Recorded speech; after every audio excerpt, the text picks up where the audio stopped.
de Prensa con Gustavo Alegret. Ola de tiroteos en Estados Unidos revive el debate sobre control de armas. ¿Cómo está reaccionando la administración Trump? Renuncia de Rosselló no frena protestas en Puerto Rico. ¿Por qué? Y le contamos cuál sería la estrategia de Ortega para una reforma electoral cosmética en Nicaragua. Aquí comienza Club de Prensa desde Washington.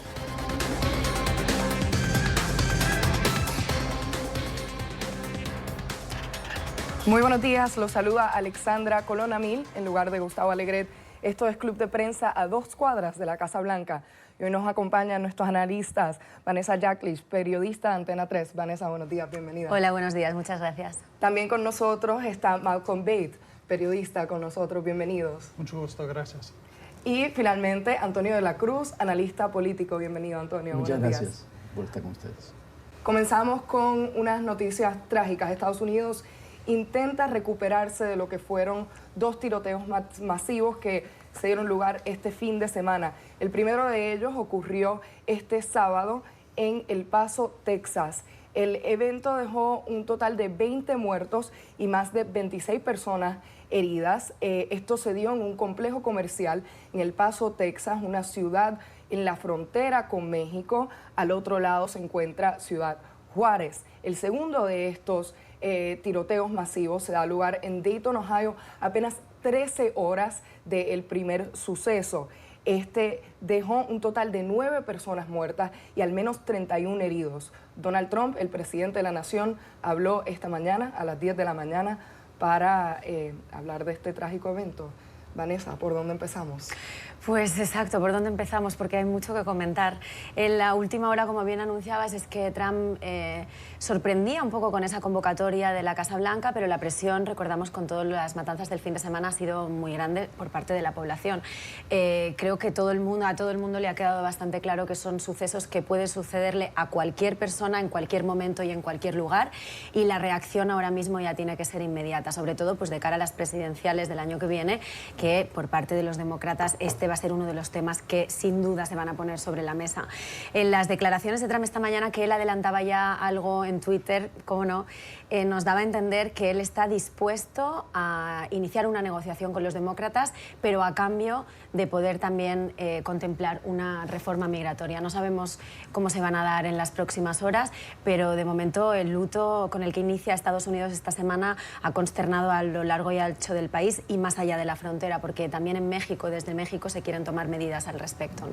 Sí, esto es sin duda un evento que afecta a 2 países, porque de las víctimas, al menos 7 son mexicanas. Antonio, ¿cómo esto podría afectar la relación entre Estados Unidos y México, que ya pues se ve bastante tensa?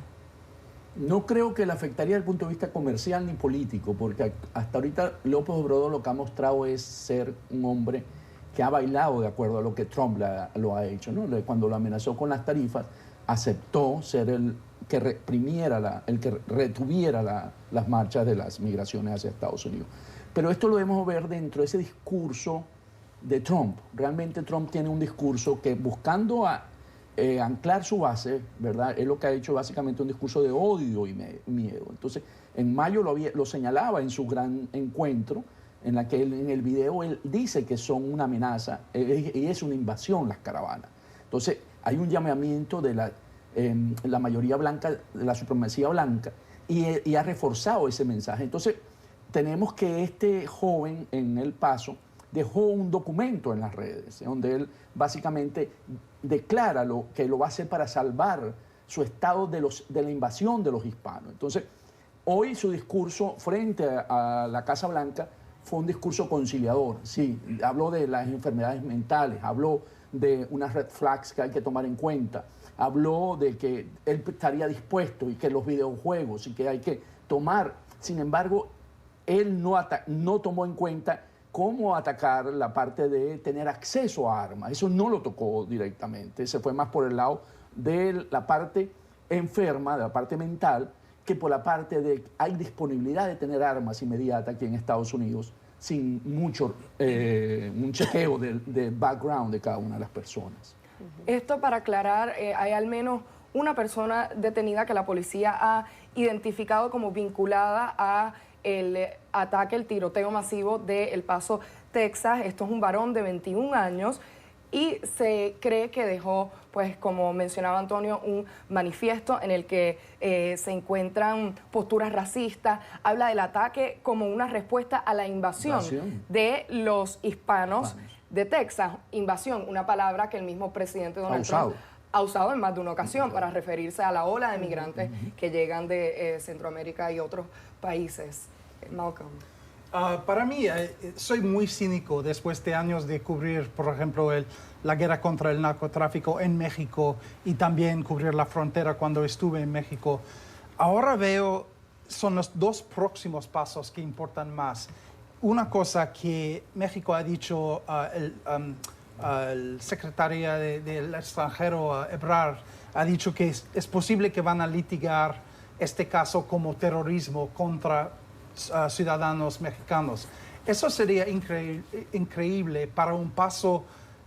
Nunca hemos visto esto. Si lo hagan, sería un paso de litigación y de ley internacional que sería muy útil para prevenir esas cosas o para ayudar a ciudadanos mexicanos. Y la otra cosa es que estuve pensando, como ha dicho el señor, sobre la retórica, el discurso de Trump. Sabemos que es discurso de odio, pero a este momento se puede el Tesoro estadounidense sancionar al presidente por esto, como lo hacemos para un jefe de cartel. Si dice vamos a matar a la policía en México, se puede sancionarlo, se puede sancionar al presidente en la misma manera. No sé, eso es mi idea para los pasos del futuro. Hablemos un poco con respecto a este manifiesto que deja el asesino. Pues no solo allí se ven posturas racistas claramente alineadas con la supremacía blanca, también vemos que habla del ataque como una respuesta a la invasión hispana de Texas, pero también dice que si esto sigue así, se convertirá en un bastión de los demócratas. Allí claramente hay pues, motivaciones políticas, aunque él después dice que no, que el plan para lanzar el ataque era anterior a la elección de Donald Trump. Y esto, sin embargo, no ha evitado que algunos políticos de aquí de Estados Unidos pues apunten el dedo hacia Trump. Y además en otros ámbitos también, porque las reacciones se manifestaban de manera, por ejemplo, espontánea delante de la Casa Blanca ayer. O sea, no solo fue la cúpula política, es que vimos también los medios, el minuto a minuto de cómo daban el seguimiento, ¿no?, a esas reacciones que hubo, acusaciones a las que Donald Trump no se dio por aludido. Sí que es verdad que hubo una respuesta oficial de la Casa Blanca diciendo que un poco pues para quitar culpa también de que ahora mismo se tiene que centrar, se tiene que desviar la atención no en acusaciones contra el presidente, pero lo cierto, como comentaba también Antonio antes, es que parte del manuscrito del que estamos mencionando aquí, él dejó claramente también su intención de acercarse hasta la frontera y de poner fin a una situación en la que sí que es verdad, hemos visto en discursos incendiarios por parte del presidente, en la que quiere generar una especie de percepción de que realmente hay una invasión real, ¿no? Entonces, creo que en este momento el discurso, y más allá de las intenciones a nivel político y propagandístico, es la realidad, y la realidad siempre se mide en hechos. Por mucho que se hable de videojuegos, las estadísticas están clarísimas. En otros países donde los videojuegos también funcionan, nunca va a tener un impacto así, con una ley de armas que tiene casi un libre albedrío, como decimos, ¿no? O sea, realmente aquí en estados como Texas, donde se han producido 4 de los 10 últimos atentados más mortíferos en la historia de Estados Unidos, en Texas hay una restricción mínima en el tema de las armas. No hay límites de edad, no hay prácticamente control de antecedentes y cualquiera puede comprar un arma incluso en un supermercado como Walmart, donde sucedieron los hechos. Entonces, al final, el tema se está poniendo sobre la mesa no desde la vinculación política de los intereses, en este caso también del presidente Donald Trump, porque recordamos que la presión de los lobbies de venta de armas en este país es muy fuerte, han financiado parte de campañas políticas y habrá que ver mucho que viene sobre la mesa. No sé si antes me comentaba él que es un poco escéptico con el tema, de que realmente no va a haber una reforma, pero soluciones van a tener que plantear y si no, eso les puede costar las elecciones. Texas, la demografía ha ido cambiando. Se sabe ya que para la próxima elección la mayoría va a ser hispánica. El 80% del paso son hispánicos. Entonces, es un estado que realmente ha sido republicano tradicionalmente. Entonces, sí es cierto que los hispanos ven mucho más favorable un voto hacia los demócratas. Entonces, ese discurso racista, ¿verdad?, de Trump sí inducen. Me recuerda mucho, manteniendo la distancia, por supuesto, a Ruanda, cuando por la radio mandaban a matar a los hutitis. Entonces, ese llamamiento de Trump por los medios de comunicación o por su discurso, no por medios, sino por sus discursos, eso genera reacción, porque es el primer mandatario, es el líder de la nación. Entonces, en ese sentido, él tendría que analizar, o su equipo tiene que analizar, si él va a seguir en esa línea para tener sus bases aseguradas, porque lo que busca básicamente con ese discurso de odio es que su votante se mantenga en ese 33% y piensa que con eso él puede construir una mayoría. Bien, pero más allá de eso, ¿se puede responsabilizar a Donald Trump de este hecho? O sea, Beto O'Rourke, candidato a las primarias del Partido Demócrata tejano de El Paso, me parece, dice que afirmó en una entrevista ayer que este ataque masivo está relacionado sin duda a la retórica del presidente. Totalmente. Cory Booker, también candidato, fue más allá y dice que es el responsable de lo sucedido. Entonces aquí la pregunta es, ¿podemos ir tan lejos como llegar a responsabilizar al presidente de Estados Unidos? Actor intelectual, quieres decir tú. De estos hechos. Yo creo que sí, pero tiene que mantener un poco de distancia en estas acusaciones, porque Trump sabe lo que está haciendo, ¿ok? Pero su intención, ¿qué es? ¿Es que alguien hace una matanza así? Probablemente no, es más inflamar la población. Es un poco, no quiero dirigir la conversación a mi trabajo, pero yo trabajé en el cubriendo el narcotráfico y Chapo Guzmán escribió un libro. ¿Él ordenó todos los crímenes? No. ¿Ordenó las narcomantas que se ve en México que dicen muerte a la policía? Sí. No, pero ellos toman su dirección de ahí, de sus palabras. Es un poco lo mismo. Y aquí sabemos, alguien en poder así, que tiene este poder, tiene que tener caución con sus palabras. Si no tiene, está culpable, ciertamente. Es que hay una gran parte de la población en este país que se creen los mensajes que les dan. O sea, me parece que la media de consumo diario de televisión está en 5 horas en Estados Unidos. 5 o 6 horas incluso. Eso quiere decir que hay gente que la ve hasta 8 o 9 horas. Y la gente se cree los mensajes que escucha. Sobre todo, este es un país muy grande. Hay estados donde están muy lejos de la frontera, pero no tienen otra percepción de la realidad más allá de la que ven en los medios. Y los medios, si depende del mensaje de Trump, que es muy directo, ha ido alimentando también esta sensación que decíamos antes de crisis. Yo creo que también es importante, como estaba puntualizando él, hay que analizar muy bien lo que está pasando ahora. Es la primera vez que el presidente Donald Trump condena, mencionando la palabra supremacista. Esto no lo hizo ni después de los altercados raciales que incluso causaron una muerte en Charlottesville. No lo hizo entonces, él sabía muy bien por qué no lo hacía. Él debe saber entonces muy bien por qué sí lo hace ahora. Y realmente estamos viendo que la reacción en la sociedad ha sido muchísimo mayor con estas matanzas del fin de semana. El tema va a dar más de sí, pero los demócratas van a ir a por todas, intentando demostrar que este país tiene una epidemia en el abuso de las armas y que van a intentar conseguir algunas reformas para darle la sensación, por lo menos como mínimo a la población, de que están haciendo algo al respecto. O sea, Vanessa me hace pensar por lo que dijo, de que entonces sí es responsable, porque dice, en Charlotte no lo hizo y ahora sí sabe por qué lo hizo. O sea, porque apunta hacia él su actor intelectual. Entonces, él usa la palabra, supongo, la silla blanca, él usa la palabra de que hay un terrorismo nacional, ¿verdad? La pregunta, yo no lo acuso, pero yo sí digo, ¿por qué lo hace ahora Porque y no apunta, lo hizo entonces? porque apuntan a Porque hacer. estuvo demostrado que eso eran Claro, atentados. pero es que yo coincido contigo, te estoy diciendo. Porque Pero está yo no le haciendo acuso, pero digo, ¿cuál es la diferencia? Es el planteamiento que lanzamos ahora. ¿Por qué antes no y ahora sí? Y usa los elementos, además. O sea, se dice que el contraterrorismo se ha usado para la parte islámica, pero no para la parte interna, porque se ha gastado todos los recursos y ahora es necesario volver a tener esos alcabalas o esas alertas internamente. Y de hecho se está investigando ya como terrorismo doméstico, Doméstico, lo sí. cual podría imperar hasta la pena de muerte. A este joven que ejecutó en El Paso. Hablemos un poco de la otra masacre que se dio lugar 13 horas después en Dayton, Ohio, porque aquí estamos hablando de algo diferente, ¿no? Hasta el momento no se han encontrado motivaciones políticas o racistas, entonces estamos hablando de sucesos con armas, de masacres con armas en un país que va mucho más allá del tema político. Sí, como dijiste, no hemos visto el motivo, no conocemos el motivo, entonces no podemos especular. Es muy distinto. Lo que para mí es importante son las leyes. Y, por ejemplo, en Texas no hay leyes específicas para terrorismo. En varios estados hay. En Ohio hay. Es un acto de terrorismo allí. No hay manifiesto nacionalista o supremacista.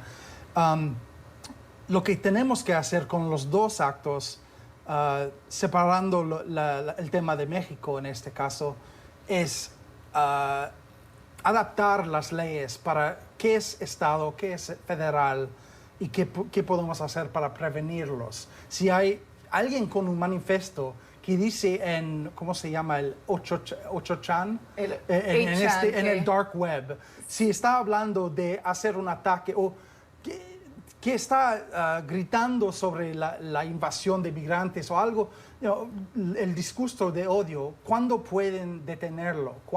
¿Qué pueden hacer antes del ataque? Medidas preventivas. Todos los patterns en inglés. Los patrones. Los patrones de conducta. Patrones de conducta son los mismos, casi los mismos. No quieren detener todos, en el mundo. Texas hay muchos radicales, hay milicias, hay todo esto.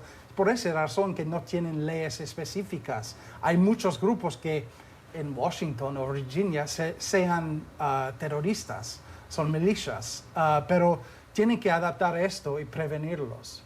Aquí, para aclarar un punto, 8chan, el foro de internet al que se hace referencia fue donde fue publicado este manifiesto, este manuscrito que deja el asesino que es autor del crimen en El Paso, Texas. Pero pasemos a hablar del debate más amplio aquí que mencionaste, Vanessa, anteriormente, que es el debate de las armas de fuego en Estados Unidos, el acceso que hay a ellas en el país con restricciones muy mínimas en algunos estados. Esto sin duda pues nos lleva a esa conversación, ¿no? Inevitablemente vamos a esa conversación porque estamos hablando de que este año nada más se han contabilizado 250 ataques con armas de fuego.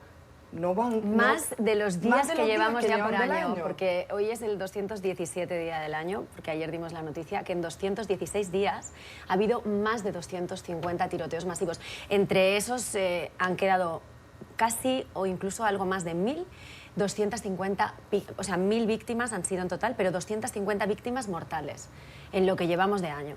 Entonces, por mucho que ayer el presidente Donald Trump es cierto que apuntaba que puede haber problemas mentales de esta clase de individuos que provocan las masacres, pero claro, aquí la pregunta es, ¿qué pasa cuando un enfermo mental, en este caso, tiene acceso libre a un arma? Y ese es el planteamiento que se tiene que hacer. O sea, hay que ir mucho más allá y decir, de acuerdo, puede haber personas con determinados problemas mentales que tal vez habría que ayudar a tratar de alguna manera, pero es que el problema va mucho más allá. El problema de las armas quiere decir que tienen mucho acceso personas que no deberían tenerlo. Y ahora él está dispuesto, en parte, a hacer alguna de las reformas, como controlar, verificar, antes de poder comprar un arma, los antecedentes del consumidor, en este caso, del comprador. Pero ¿cómo lo van a hacer? Pues también será la cuestión, porque es muy difícil. Al final, lo más complicado es el poder cambiar la mentalidad de un país en cuya segunda enmienda de la Constitución tiene contemplado el derecho a portar un arma. Y donde Estados estados tienen políticas muy distintas en cuanto a las restricciones. Algunas de ellas, como bien hablábamos en Texas, son muy livianas. Realmente las restricciones son mínimas. Entonces, cambiar la mentalidad en estos casos siempre es el proceso más complicado. Reforzando eso, no solamente el amendment, que es muy importante, sino también el lobby que hace la National Rifle Association, Exacto. que es muy fuerte y que tiene un lobby que paga y financia candidatos. Entonces, realmente están dispuestos esos senadores y representantes que tienen vinculación con la National Rifle Association, ¿verdad? La Asociación de Rifles Nacional, estar dispuestos a vetar y a poner condiciones para que ese mercado sea regulado, porque lo que estamos hablando básicamente es de regular el mercado de las armas. Mencionaba, Vanessa, que hablaban antes de ir al aire, que te muestras un poco escéptico ante la posibilidad de una reforma con respecto a este tema. ¿Nos cuentas? Cuando hablo, soy contra las armas en todo aspecto, pero cuando hablo con amigos que viven en Texas, en New Mexico, en Arizona, no van a separarse con sus armas. Pero lo que quiero debatir, que tenemos que debatir aquí en Estados Unidos y en México también, con la violencia ahí, es las reglas de armas, la privacidad y cómo mezclan todo. Somos 2019. ¿Por qué? Ok, si tienen que hacer un background check para un arma, para comprar un arma, no es problema. Ok, hay temas de privacidad ahí. Ok, ¿por qué no quieres notificar al gobierno federal que tienes un arma? ¿Por qué? ¿Tienes una razón? Si no tienes una razón, tienes que declararla. Si quieres armarse como milicia, como se dice en la Constitución, somos 2019, perdón, no hay milicia, no se puede aguantar milicias privadas, como en México, vigilantes, en otras partes son paramilitares. Tenemos un ejército aquí, tenemos policía. Una Guardia Nacional. Sí, Guardia Nacional. No podemos aguantar esos milicias. Y eso es el problema, creo. Tenemos que avanzar. No vamos a tomar las armas, ¿okay? Nunca va a pasar. Pero regularlos se puede. Con un chip en cada arma, con un database, eso es una cosa de privacidad, pero ¿por qué no hacerlo? ¿Por qué? Pero lo que dice es importante porque, o sea, además, si pensamos en todo lo que ha estado pasando ahora, es eso, ¿quién tiene que esconder un arma? Pues alguien que tal vez tenga unas intenciones ocultas que también después, en este caso, serían asaltos de este tipo. Precisamente hoy toda la prensa, y lo destacaban en portada, lo que estaban pidiendo es prohibir armas de guerra. O sea, ¿qué hace un estadounidense con un fusil de asalto en casa? ¿Cómo es posible? Son armas que en segundos pueden matar a cientos de personas. Lo vimos en la gran matanza de Las Vegas y fue cuestión de segundos. Entonces, eso es un poco, también lo veíamos en la prensa destacado hoy y en todos los artículos editoriales. ¿Cómo es posible que un individuo normal, que no es un militar, que no está en la guerra, pueda tener en su casa un fusil de asalto? Lo que puedes hacer, eso es difícil. Tengo un amigo, por ejemplo, en Texas y tiene un rancho. Y tiene miedo de todo, ¿okay? De carteles, es un periodista y cubre las carteles. Entonces tiene temor de esta amenaza. Tiene un AK-47. No para matar a gente, pero si viene gente, si ve algunos coches, puede tirar por el cielo. Y eso es su razón, reasoning. ¿Y él pasó cierta regulación para poder tener esa arma? ¿Hay algún tipo de quiere control? regulación, sí, pero no quiere dejar su arma de guerra, efectivamente. Claro, y además me refiero que no sea una... En este caso es lo que yo creo que nos choca en general, que no sea una decisión personal, sino que haya una regulación que le obligue a cumplir unas normas. Eso es lo que en algunos estados no existe ahora. Exacto. Y ese es el gran riesgo. Es sin duda un debate muy complicado y que nos dará mucho tema de conversación para el futuro. Con estos comentarios vamos a una breve pausa, ya volvemos. Muy buenos días y bienvenidos nuevamente. Esto es Club de Prensa a 2 cuadras de la Casa Blanca. Y seguimos con Puerto Rico, un país que vive una profunda crisis política. Tras semanas en las calles, los puertorriqueños consiguieron que el gobernador Ricardo Rosselló presentara su renuncia efectiva el pasado viernes 2 de agosto. Antes de su salida, Ricardo Rosselló nombra a Pedro Pierluisi como secretario de Estado y por ende, según la Constitución de Puerto Rico, es él quien debería asumir la gobernatura. Pero antes, según la Constitución de Puerto Rico, Pierluisi, el nominado como secretario de Estado, debería recibir la aprobación del Congreso bicameral en Puerto Rico, el Senado, tanto como la Cámara de Representantes. El viernes, la Cámara de Representantes aprueba el nombramiento de Pierluisi y, aún sin recibir la aprobación del Senado, Pierluisi se juramenta como gobernador de Puerto Rico. Ahora mismo en la isla se vive una gran incertidumbre con respecto a qué pueda pasar. Si Pierluisi podrá ejercer o no, pues se presenta incluso una demanda por parte del Senado diciendo que la gobernatura es inconstitucional.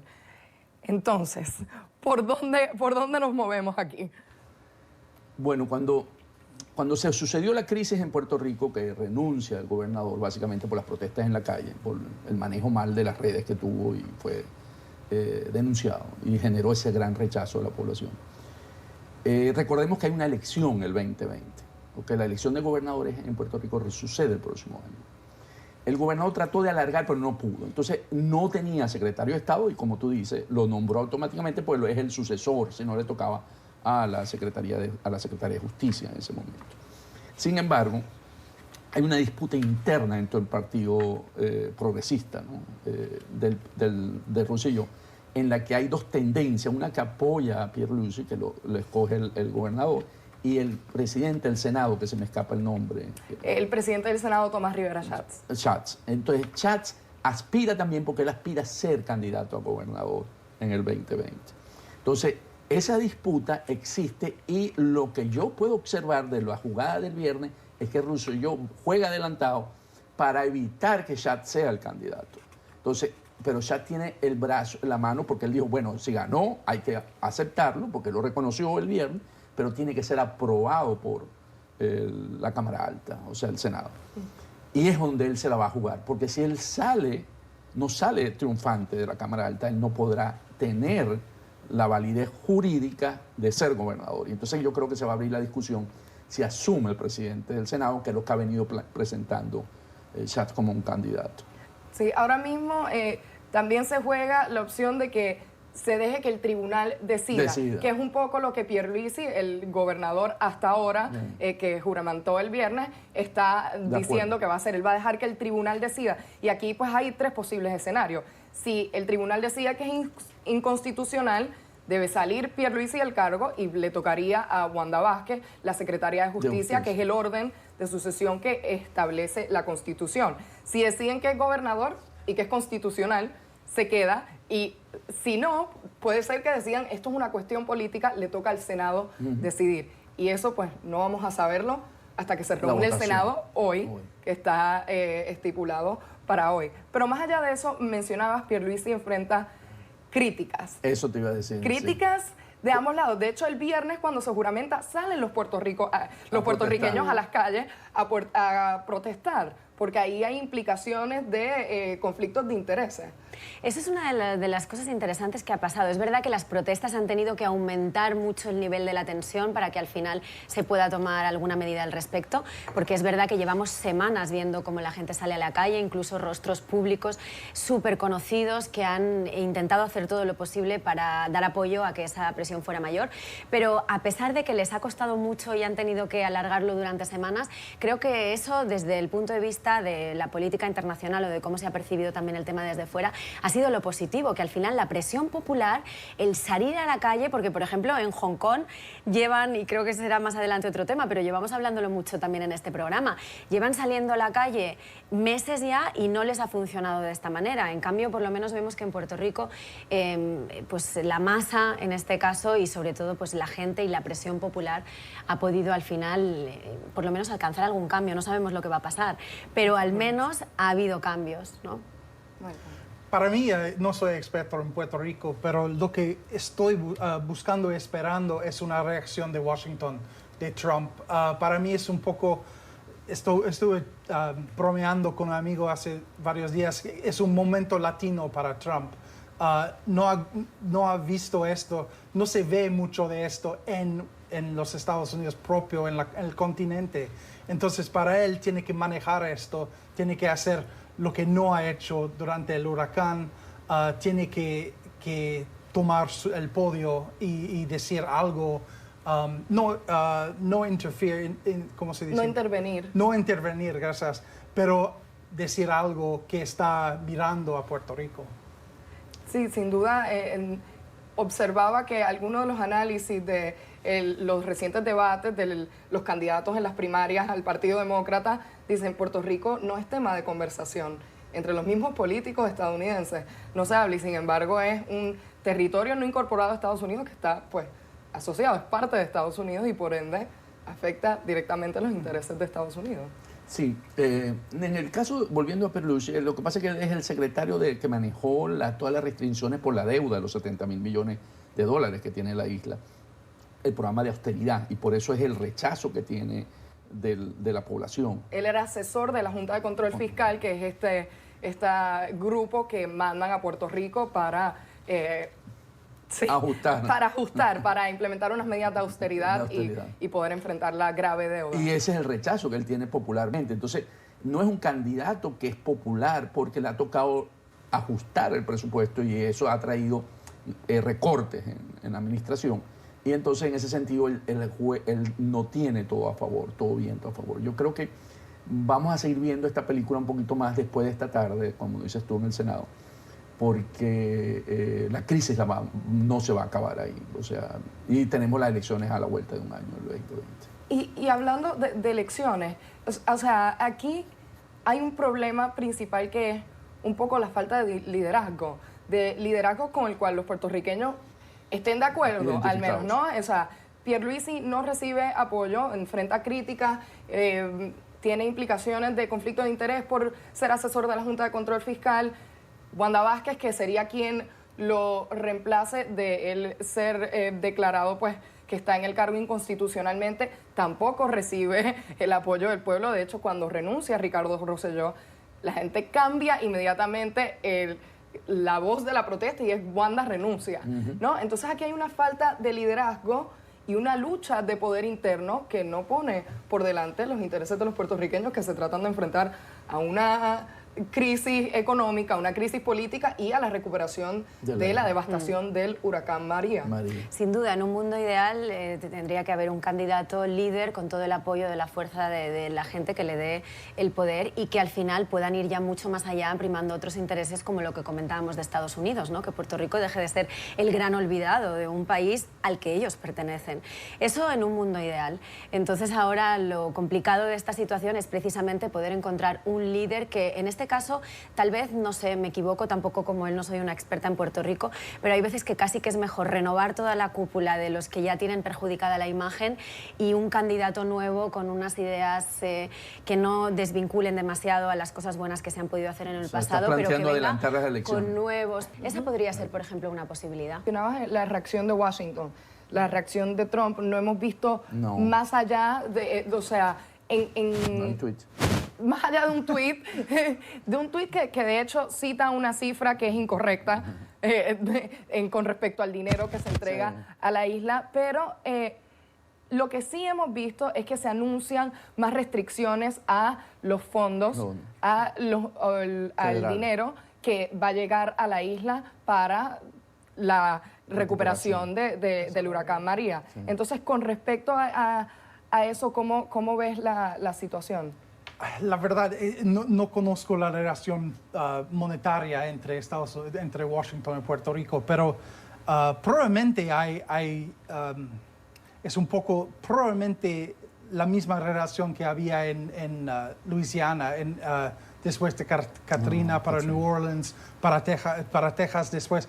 Hay un poco de negociación y un poco de cambio de ¿cómo se dice? De deals, de tratos. De tratos. Política, no sé. De tratos políticos, no sé. Si hay algo para el gobernador para 2020, no sé. eso, la conspiración, podemos dejarlo para ellos. Teorías de Las teorías conspiración. sí. Antonio, tú me parece que ibas a mencionar algo que te vi. Bueno, sí, podemos. Yo lo que creo que al final en Puerto Rico es muy doméstico para los Estados Unidos desde el punto de vista del continente. Lo ve muy doméstico y lo ve como que no está tan, no le duele tanto a la administración, ¿verdad? Si vemos, ha habido una alta migración de puertorriqueños hacia mainland, hacia el América, ¿no? Es como que la tierra olvidada, o sea, la deuda es muy alta, no logra establecer un mecanismo de generación propia de prosperidad por sí misma, las empresas. Y en ese sentido, aquí, desde el punto de vista de los Estados Unidos, no es tan cuidada, tan bien nurturing, tan bien tratada. Yo creo que ahí hay una responsabilidad también propia del puertorriqueño en la que va a tener que replantearse un proyecto donde puedan generar una empatía con la parte de aquí, de Estados Unidos. Veremos a ver dónde queda eso. Sin duda le estaremos dando seguimiento a la crisis en Puerto Rico. Son los comentarios de nuestros analistas. Con esto vamos a una breve pausa. Ya volvemos.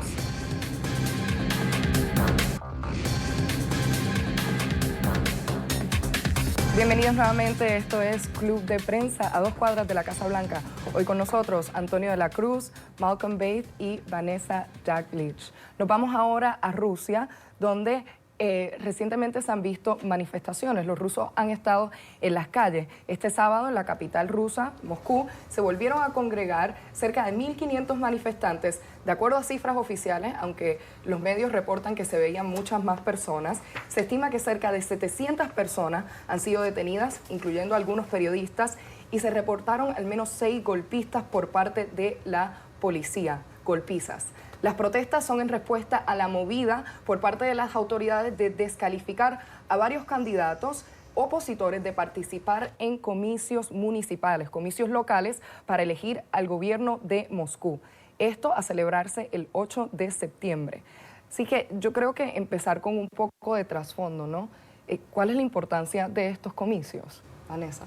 Bueno, la importancia de los comicios, o sea, obviamente venimos hablando también desde hace muchas semanas de la cantidad de, incluso no solo directamente con este tema, pero con otras medidas irregulares o de opresión que por eso mucha gente ha salido manifestándose también en las calles de Moscú contra alguna de las políticas más restrictivas por parte de Putin de impedir que alguien más le pueda hacer sombra en el gobierno, ¿no? Lo veíamos, de hecho, la semana pasada hablábamos de envenenamientos de uno de los mayores rostros de la oposición, que es el mayor también defensor de que se pueda pues implementar alguna de las libertades de las que ahora mismo también carecen, ¿no?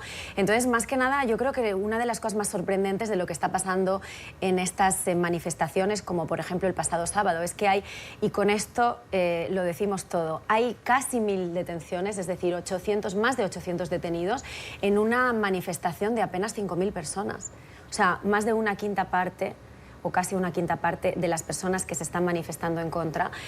O sea, con esto yo creo que este es el gran titular, ¿no? Esto ya demuestra las medidas de opresión que hay para impedir que otros candidatos puedan apostar en estas próximas asambleas, que como bien decía se van a celebrar las elecciones de la Asamblea Legislativa en Moscú en el próximo mes de septiembre. No les han dejado a más candidatos participar, presentando supuestas irregularidades que ellos mismos han negado. Pero esto es un reflejo más del régimen y de todas las otras medidas de opresión que han alcanzado límites insospechados, que superan todo tema de ficción y que están también vinculados pues, con todo lo que vemos muchas veces de Rusia, ¿no? de que están dispuestos a sobrepasar muchos límites para primar la libertad de los ciudadanos. Entonces es un momento importante en el que se nota el interés de la gente por cambiar la situación, pero lo tienen muy complicado. Lo tienen complicado y eso ha llevado a que un poco cambie la naturaleza de las protestas, ¿no? Hablan algunos medios de que comienzan a optar por el formato ilegal, ante que toda protesta tiene que ser aprobada, y de hecho muchos de los que han sido detenidos ha sido bajo la pues supuestamente ¿Acusación? violaste la ley que dicta que las protestas deben ser pues previamente aprobadas, y estas no han sido ni estas ni las que se han visto en el resto del verano. Y la próxima, porque han solicitado ya que, y de hecho se habla de unas 100.000 personas que podrían volver a las calles para el próximo mes de septiembre, han solicitado ya, han manifestado su interés en que eso suceda, y si ahora hablamos de 5.000 con 800 detenidos, ¿qué va a pasar cuando 100.000 personas salgan a las calles? ¿Qué sabemos, Antonio, de los candidatos, ¿no? Una de las personas que arrestan es Lyubov, que no sé si estoy diciendo el nombre bien, pero Zubov es una líder opositora en Rusia que fue excluida de los comicios locales, llevaba en una huelga de hambre protestando esto y es arrestada esa misma mañana. ¿Qué más sabemos de los candidatos que se presentan a estos comicios y que son, pues, que se les prohíbe participar? No, los candidatos no son muy visibles. Aquí lo que hay es demostrar un cansancio ya de los 20 años de gobierno de Putin. Putin cumple 20 años ya en el poder. Entonces, la poca participación, la poca democracia para poder participar en los procesos electorales es lo que ya ha cansado una gran parte de la población. Sobre todo es para la alcaldía de Moscú, la capital. No se da a nivel nacional, se está dando básicamente en las ciudades importantes, San Petersburgo, Moscú. Entonces, ¿qué ocurre? Ese cansancio ha llevado a que haya una protesta y en vez de darle espacio, ellos, como todo autoritario que se conoce hoy, el autoritario competitivo, genera elecciones controladas. Entonces tienen que pedir permiso y se los niegan y se han cansado. Entonces ya está mostrando en Moscú esta oposición que quiere tener espacio para participar en las elecciones y se les niega. Y por eso ha venido insistiendo y ha venido creciendo y por eso ahora lo hacen con una actitud de rebeldía y no piden el permiso para la marcha, para poder mostrarlo internacionalmente, porque esto está copando, en la prensa está ocupando espacio. Entonces, es llamar la atención y porque quieren evitar que Putin se pueda volver a reelegir en el próximo periodo. Entonces, es empezar a crear una discusión interna e internacional sobre lo autócrata que es Putin dentro del régimen ruso. ¿Qué nos dice esto, Malcolm, y sobre todo la respuesta que toma el gobierno de Vladimir Putin, como hablaba Vanessa, de los arrestos, de la estabilidad de este líder en el poder? Porque sí, pues, sin duda ya lleva 20 años, pero pues, ¿es esto una real amenaza a su estabilidad en el poder? Tenemos que mirar manifestaciones en Rusia pueden ser, hay una realidad, pueden ser muy violentas. Hemos visto en los años pasados, especialmente en los 90, había manifestaciones, los manifestantes eran muy violentas. Entonces, detenciones puede ser por seguridad o por opresión. Y tenemos que mirar lo que va a pasar. Por ejemplo, si hay más protestas, si hay más gente que viene, más miles, vamos a ver un crackdown, más fuerza. Más fuerza. Eso significará claramente que Putin está atrás de la fuerza. ¿Qué significa? Para mí es más importante verlo regionalmente, con el nacionalismo en Europa, manifestaciones contra gobiernos opresivas. ¿Qué significa esto para ellos? Que vamos a ver, queremos siempre en este país como un Arab Spring, otra revolución. No sería esto, pero queremos siempre que las manifestaciones siguen. Entonces veremos qué significan después de algunas semanas. Hablando de más manifestaciones, Hong Kong es también otra región que ha vivido ya 9 semanas consecutivas de protesta, de gente en las calles. Este domingo miles de personas se han vuelto a tomar las calles justo antes de la primera huelga general que está pautada para hoy, se celebra hoy, se está celebrando hoy. Esto en 5 décadas, la primera huelga general en 5 décadas. Las protestas comenzaron en respuesta a un proyecto de ley de extradición a China presentado por el gobierno de Carrie Lam, la jefa ejecutiva de Hong Kong. Este proyecto de ley ya ha sido suspendido, pero las protestas han evolucionado y ahora las demandas, las exigencias de los manifestantes incluyen la renuncia de Lam y más democracia. Vanessa, ¿qué nos dice esto de la situación en Hong Kong? Ya 9 semanas. Bueno, eso nos dice que está cambiando un poco al menos la naturaleza del discurso, porque es que es mucha presión, son muchas semanas, como bien decías. Llevamos, de hecho, ya 4 días consecutivos de protestas que cada vez están más radicalizadas, ya hay muchos disturbios en las calles. Además, hablábamos desde un principio que el perfil de los manifestantes no es un perfil de joven activista rebelde. Hemos visto a jubilados, hemos visto familias al completo. Vemos que hay trabajadores que están en activo, otros que no. De hecho, para esta propia huelga, que como bien decías es la primera huelga general que se va a sufrir en 5 décadas, se dice pronto, van a participar incluso medios de comunicación, compañías aéreas, también empresas del sector financiero. Es decir, es muy grande el apoyo, no se ha terminado en estas últimas semanas, sino que ha ido todavía aumentando. No se han conseguido grandes avances hasta ahora, aunque ha habido algunos acercamientos, como bien decimos, que es verdad que han cambiado la naturaleza, pero todo esto apunta a que todavía tienen que pasar muchas cosas, porque en 72 horas consecutivas toda la línea del transporte de la ciudad estaba bloqueada, ha quedado totalmente incomunicado, y eso sí ya son consecuencias que se van a ir extendiendo a lo largo de las próximas semanas. Entonces, habrá que ver qué sucede, pero la presión en las calles va a ir en aumento sin duda, y algo van a tener que hacer desde el poder político. Antonio. Fíjate, ¿qué pasa con Hong Kong? Recordemos que viene de ser una colonia británica en el 2000 y se la transfieren por el acuerdo a la China, ¿no? Y el espíritu de la gente de Hong Kong es un espíritu democrático, un espíritu que vivió con libertad, ha vivido siempre con libertades. Mientras que China es un modelo muy autocrático que ha tratado en su evolución, recordemos la Plaza Tiananmen, cuando hay manifestaciones que tengan diferencias con el partido, con el Comité Central, va a tener una represión. Y lo de Tiananmen es muy llamativo porque ahí tuvieron que al final usar la fuerza militar. En Hong Kong no pueden, por los acuerdos que hicieron en el acuerdo de cesión. Entonces, ¿qué ocurre?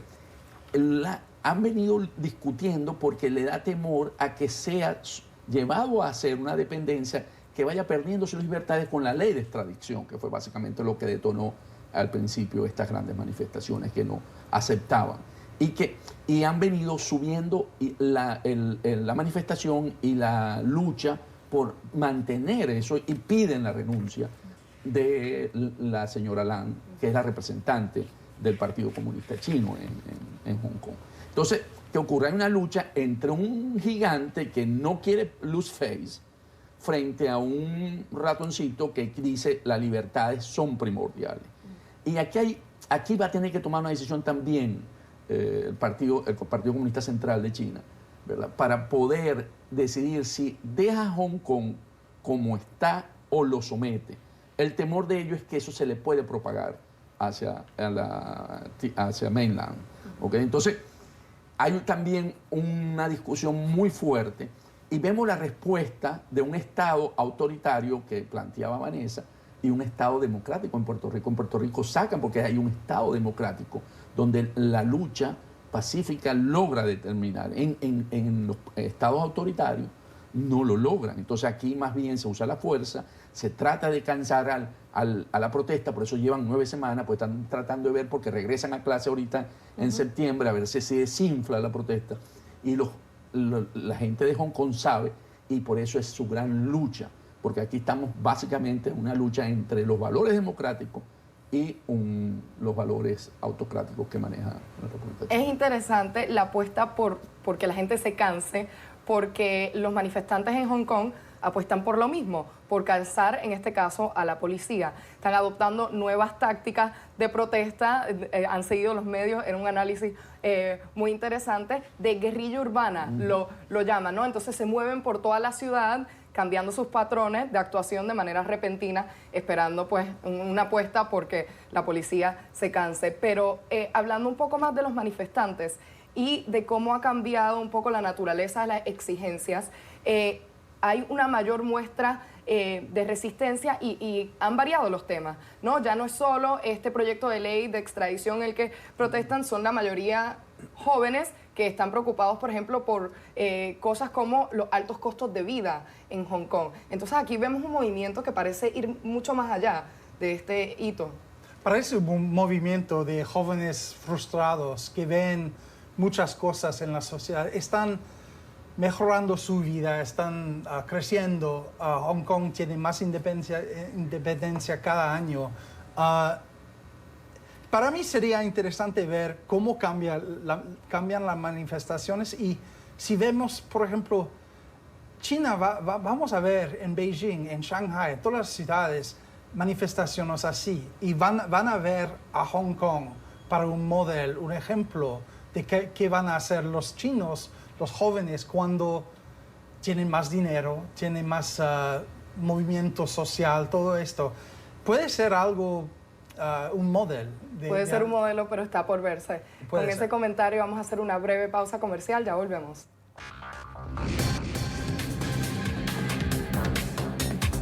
Lamentablemente ya se nos ha acabado el tiempo para el programa de hoy, pero volvemos brevemente para agradecer la participación de nuestros analistas y periodistas, Vanessa Jacklich, Malcolm Babe y Antonio de la Cruz. Gracias por estar con nosotros hoy y gracias a ustedes por la sintonía. Hasta una próxima ocasión.